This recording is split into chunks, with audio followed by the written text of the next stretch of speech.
Good morning, students. Today we will start the new chapter, chapter number 7, triangle.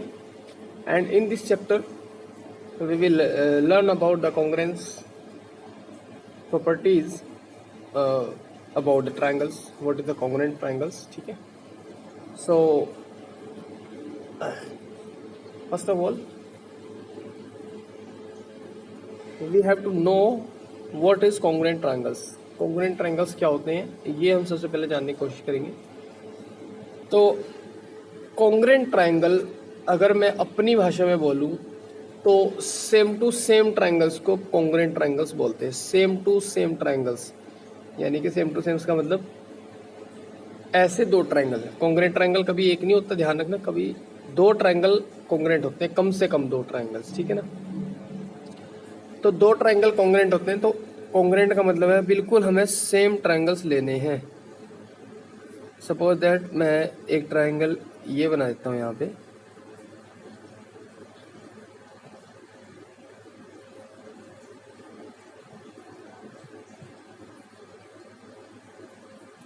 एक triangle ये बना देता हूँ और इसकी साइड अगर मैं लिखता हूँ, सपोज दैट इसकी साइड हो गई हमारी 4 हो गई, ये हमारी 5 हो गई और ये हमारी 6 हो गई, ठीक है, साइड है, क्लियर। तो एक ट्रायंगल और अगर मैं दूसरा क्रिएट करता हूं,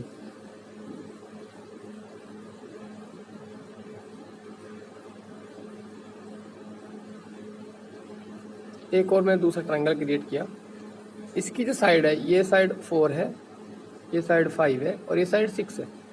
तो हम देखते हैं यहाँ साइड, इस ट्रायंगल की तीनों साइड और इस ट्रायंगल की तीनों साइड इक्वल है, तो ये दोनों ट्रायंगल कॉन्ग्रुएंट है। कॉन्ग्रुएंट मतलब बिल्कुल देखने में एक जैसे, बिल्कुल सेम, यानी उनकी साइड्स भी सेम और अंदर के एंगल्स भी सेम। यानी कि अगर सपोज दैट ये साइड 5 है और ये साइड 6 है, इनके बीच में सपोज दैट 30 डिग्री का एंगल है, ठीक है।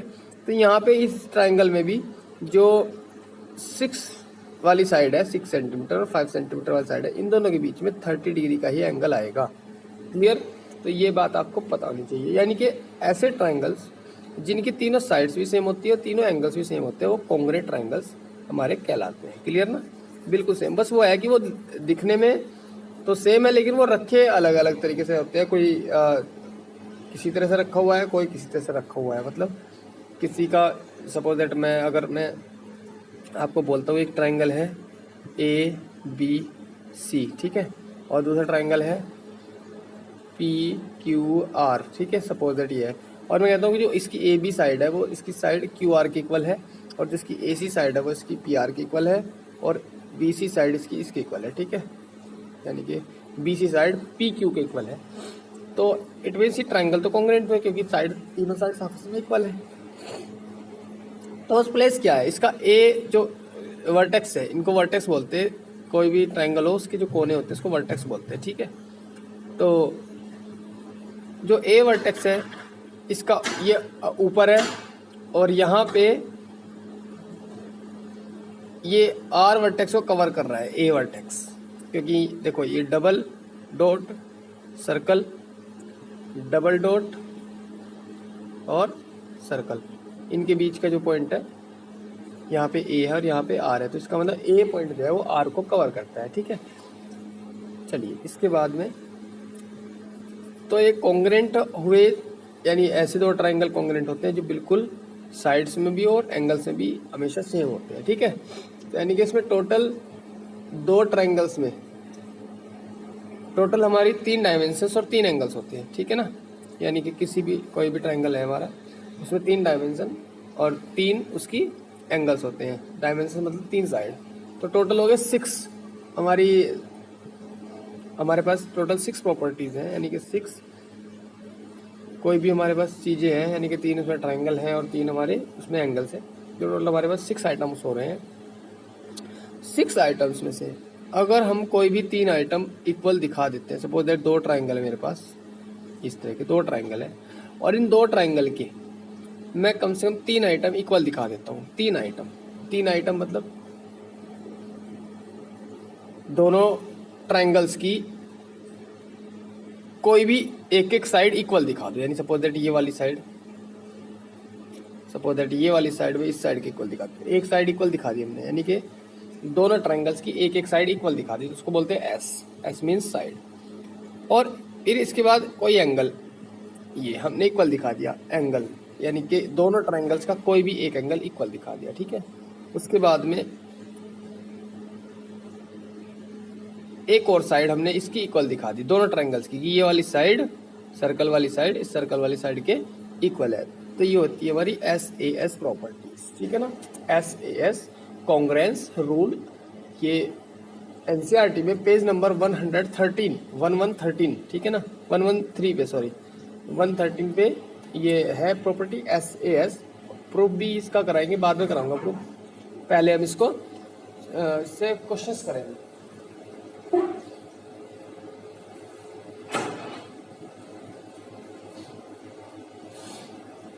तो इसमें सबसे पहले मैं प्रॉपर्टीज आपको बता दे रहा हूँ कौन कौन सी प्रॉपर्टीज होती है।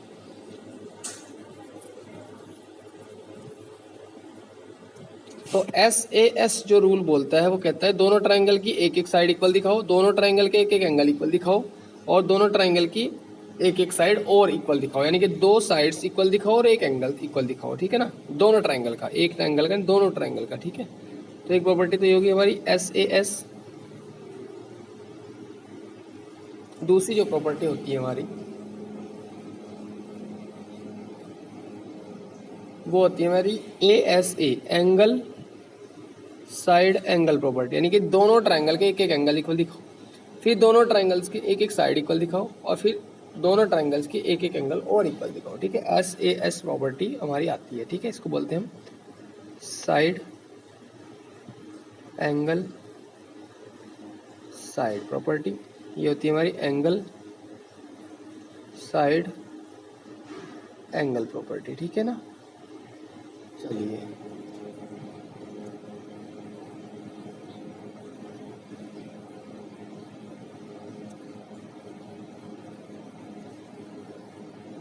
एक हमारी ये प्रॉपर्टी होती थी SSS प्रॉपर्टी, यानी कि साइड साइड साइड प्रॉपर्टी, ठीक है। और एक होती है हमारी एंगल एंगल एंगल प्रॉपर्टी नहीं होती है, ध्यान रखना, एंगल एंगल एंगल कोई प्रॉपर्टी नहीं होती, ये ध्यान रखना। इसके बाद आ जाएगी हमारी SAS हो गई, ASA हो गई, एक होती है हमारी RHS। इस प्रॉपर्टी की बाद में बात करूँगा, इसको अभी नहीं छेड़ना, अभी सिर्फ हमें तीन प्रॉपर्टी पर ध्यान देना, SAS, ASA और SSS, ठीक है। चलिए तो इससे हम एक क्वेश्चन करते हैं, एग्जाम्पल नंबर 1, ठीक है।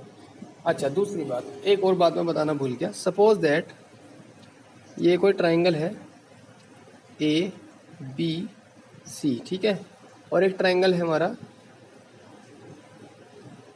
PQR।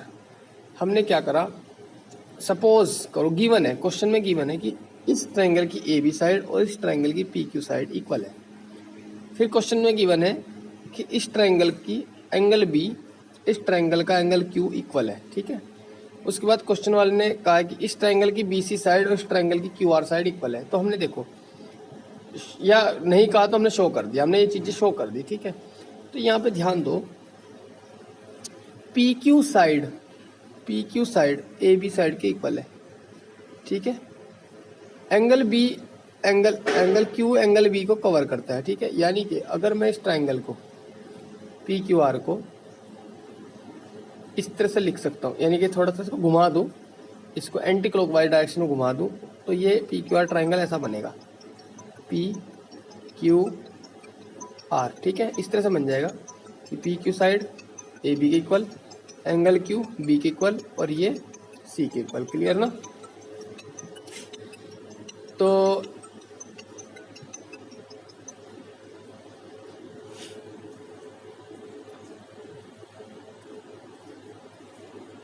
जैसे हमने तीन प्रॉपर्टी प्रूफ की, तीन प्रॉपर्टी कौन सी, एक तो साइड दिखाई हमने इक्वल, एक दूसरा एंगल, और फिर साइड, तो इसकी सिक्स साइड्स आपस में इक्वल हो जाती है, ठीक है ना।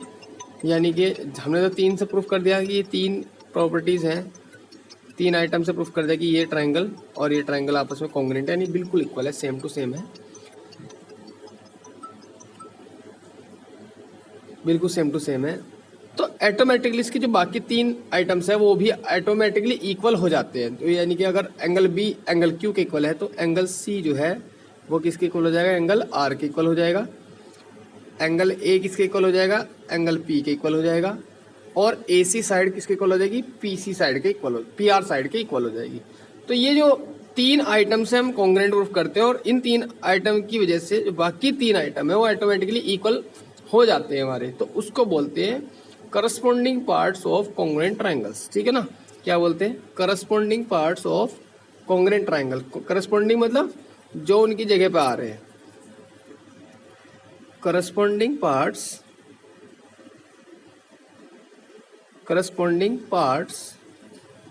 Of congruent triangles. ठीक है ना, तो करस्पॉन्डिंग पार्ट्स ऑफ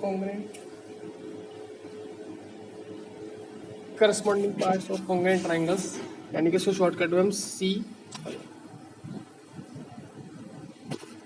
इसको शॉर्टकट में हम CPCT भी बोलते हैं, CPCT से। ठीक है, चलिए अब क्वेश्चन करते हैं इसका। एग्जाम्पल नंबर 1 करते हैं। ये चैप्टर बहुत ही ज़्यादा इम्पोर्टेंट है और समझना बहुत ही ज़्यादा ज़रूरी है कि बच्चे इसमें बहुत ज़्यादा कंफ्यूज होते हैं। ठीक है ना, तो सबसे पहले ले रहे हैं example number 1। Example number 1 in figure, एक फिगर गिवन है, इस तरह से एक फिगर क्रिएट कर रखी है।